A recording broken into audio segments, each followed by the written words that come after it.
సిద్దిపేట జిల్లా గజ్వేల్ పట్టణంలో మేరు సంఘం ఆధ్వర్యంలో ఆషాఢ మాసం బోనాల పండుగ సందర్భంగా ఆదివారం మేరు సంఘం ఆధ్వర్యంలో అంగరంగ వైభవంగా డప్పు చప్పులతో కోటమైసమ్మ దేవాలయంలో బోనాలు సమర్పించారు. ఈ కార్యక్రమానికి ముఖ్య అతిథిగా గజ్వేల్ ఏఎస్ఐ భవానీ వీరేశం పాల్గొని అమ్మవారికి బోనాలు సమర్పించి వడిబియ్యం సమర్పించారు.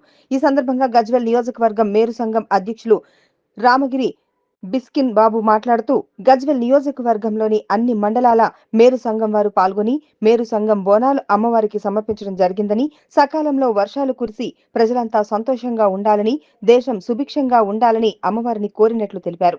ప్రతి సంవత్సరం ఆషాఢ బోనం సమర్పించి అమ్మవారిని దర్శించుకోవడం జరుగుతుందని, మేరు సంఘంలో మహిళలు వర్షం లెక్క చేయకుండా ఆధ్వర్యంలో కోటమైసమ్మకు బోనాలు సమర్పించడం జరిగింది.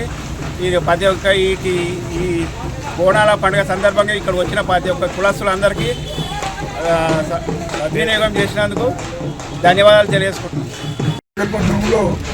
6 మండలాలకు సంబంధించిన మేరు కులస్తులు కోటమైసమ్మ బోనాలు తీయడం జరిగింది. ప్రజలందరూ కూడా సుఖశాంతులతో ఉండాలని ఈ బోనాల పండుగను ఏర్పాటు చేయడం జరిగింది. ప్రతి సంవత్సరం కూడా 6 మండలాల్లో ఒక్కొక్క సంవత్సరం ఒక్కొక్క మండలంలో కూడా ఏర్పాటు చేస్తాము. ఈ వర్షాకాలం బాగా జరగాలని, ప్రజలందరూ సుఖ సంతోషంగా ఉండాలని మా మేరు కులస్తుల అమ్మవారిని వేడుకున్నాము. ఆధ్వర్యంలో బోనాల పండుగ గజ్వేల్ కోటమైసమ్మ వద్ద వాహన సైతం లెక్క చేయకుండా మహిళలతో సంఘం సభ్యులందరూ కలిసి బోనాల ఉత్సవాలు జరుపుకోవడం జరిగింది. కావున ఈ కార్యక్రమాన్ని ప్రతి ఆషాఢ మాసంలో ప్రతి సంవత్సరము జరపబడుతుంది. కావున ఇది అందరికీ క్షేమం కోసము మా కుటుంబము మా అష్టైశ్వర్యాల ఆయురారోగ్యాల అమ్మవారు కలిగించాలని కోటమైసమ్మ వద్ద బోనాల పండుగ జరగడం జరిగింది. ఈరోజు